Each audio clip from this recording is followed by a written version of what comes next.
ये पहली बात तो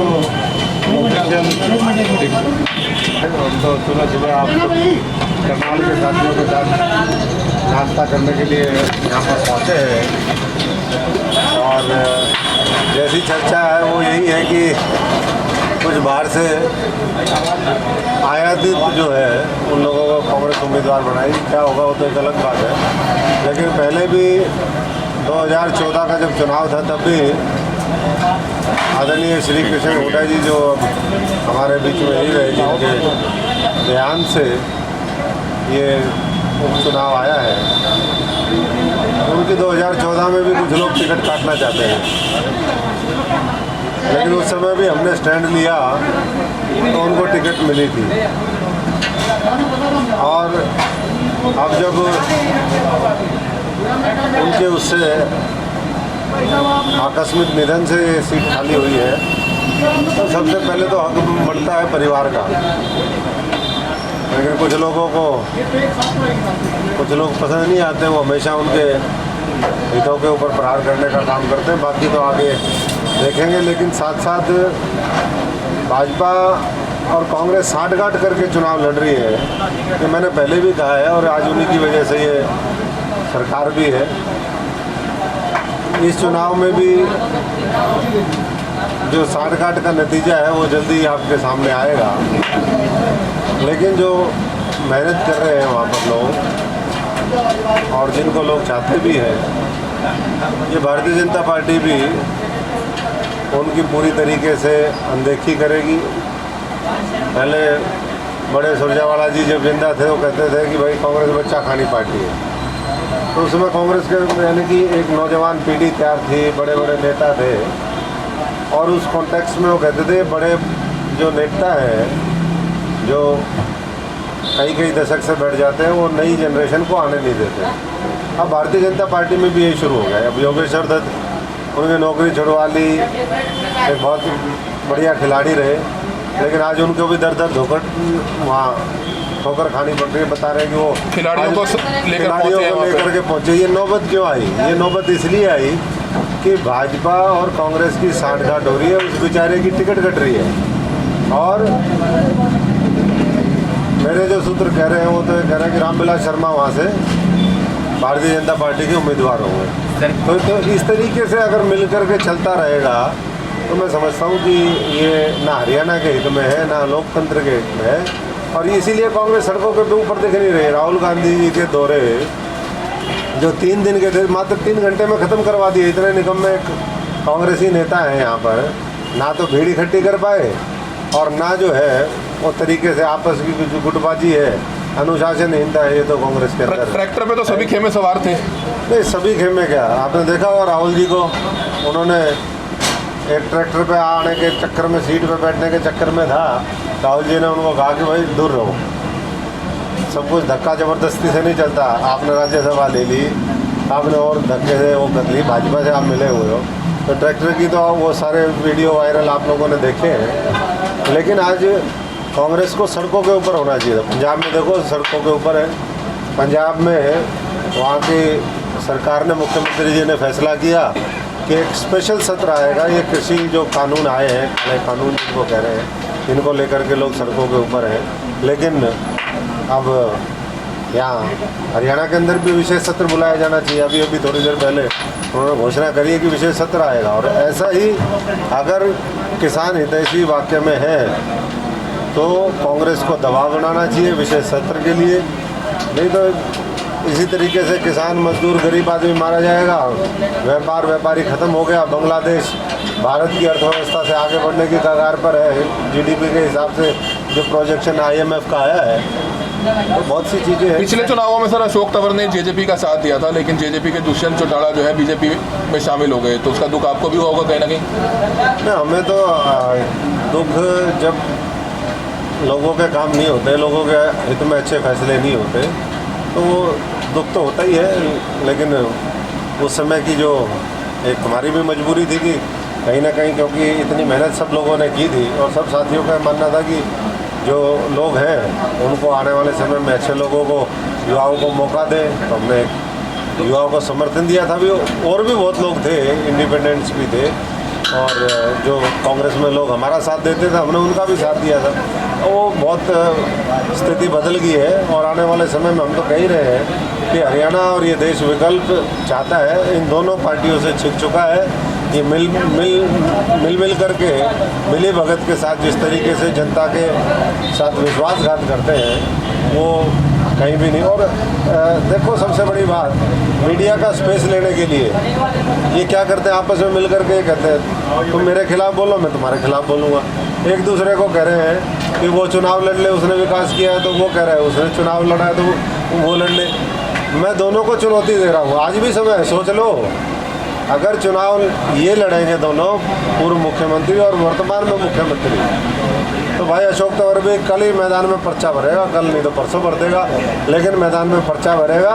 और दोनों का विकास देख लेंगे हम, कितना विकास किया। बड़ौदा का बहुत बुरे हालात है, कोई सड़क नहीं है, सड़क के नाम पे गड्ढे ही गड्ढे हैं और कुछ नहीं है वहाँ पर बड़ौदा में। एक दो कोई सड़क को अगर हम छोड़ दें तो मैं तो वहाँ पर दर्जनों सड़कों से पीछे मैं दौरे करके आया, एक दो बार सोनीपत जब गया, बड़ौदा गया, तो कोई विकास वहाँ पर दिखाई नहीं दिया।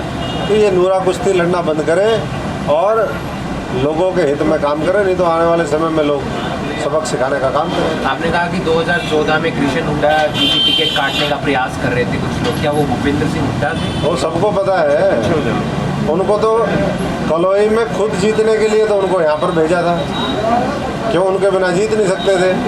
अब बेचारे वो स्वर्ग से धार गए तो उनके जो है संतान से, उनके बच्चों से बदला लेने का काम कर रहे हो। इनका काम एक ही है कि जो थोड़ा सा मजबूत हो तो ठिकाने लगाओ। अब ठिकाने लगाने की तैयारी है, लेकिन कोई साथी मजबूती से ऐसी ताकतों के खिलाफ जो इस देश को कमज़ोर कर रही है, जो सांप्रदायिक ताकतों को बढ़ावा देने का काम कर रही है, उनके खिलाफ पूरी मजबूती से। ये तो वो लोग हैं 370 जब पास हुआ तो बोले भाई 370 अब जो है कानून बन गया, अब कानून का विरोध नहीं, इसीलिए तो कृषि बिल का भी विरोध नहीं कर रहे हैं।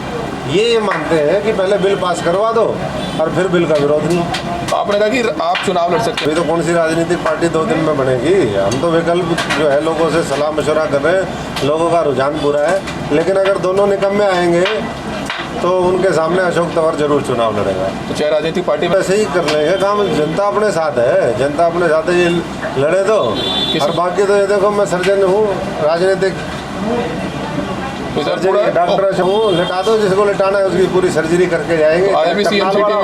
वही मैं कह रहा हूँ, चाहे करनाल वाला हो चाहे कोई बाहर वाला हो, पूरी सर्जरी होगी और जनता भी करेगी। जनता को सिर्फ ये समझाने की वो है, कई बार भ्रांतियाँ होती हैं और भ्रांतियों के साथ साथ विकल्प की कमी होती है, जिसकी वजह से लोग सही फैसला समय पर नहीं ले पाते। उनको समझाएंगे, अगले बड़ौदा चुनाव में भी समझाएंगे, बड़ौदा के बाद भी समझाएंगे और आने वाले समय में इनका दोनों का मिली भगत का पर्दाफाश करें। भाजपा कांग्रेस में साठ-गांठ है, आप बता रहे हैं। हाँ, तो जनता के सामने क्या विकल्प है?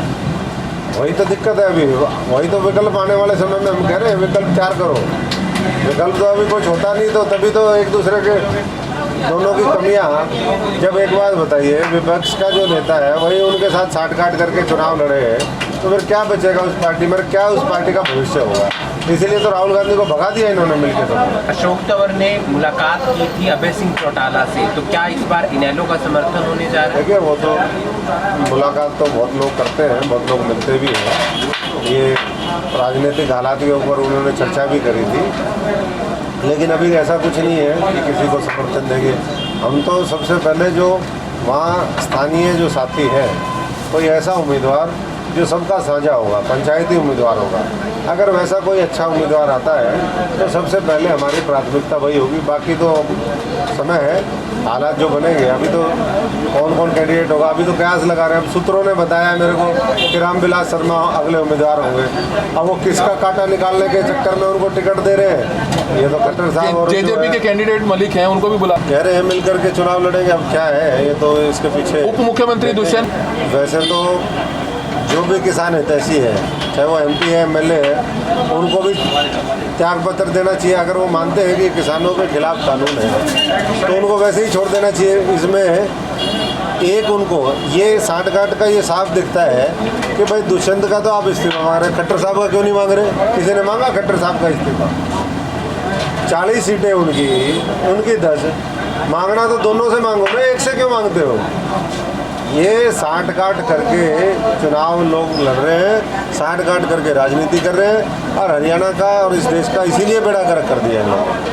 विकल्प कैसे ढूंढ पाएंगे? विकल्प तैयार करेंगे, अब लोगों के साथ मिलकर विकल्प तैयार करेंगे। कोई पंचायती उम्मीदवार आएगा, उसको हम समर्थन देंगे। पार्टियों में से होगा या अलग पंचायती उम्मीदवार पार्टियों का नहीं होता। पंचायती उम्मीदवार तो लोग मिल करके, वहाँ की पंचायतें हैं, वहाँ की खाप है, वहाँ के अच्छे लोग हैं, वो मिल करके अगर कुछ फैसला लेते हैं। अभी भी 2 दिन बचे हुए हैं, देखते हैं। हमने भी तो रणदीप सुरजेवाला को चुनाव लड़वाया था, वो भी तो एमएलए था। ये दोनों क्यों नहीं लड़ते? एमएलए हैं, इनको कहते हैं इस्तीफा दे, इस्तीफा दे, बिना इस्तीफा दे लड़ लो और बढ़ो फिर रणदीप सुरजेवाला।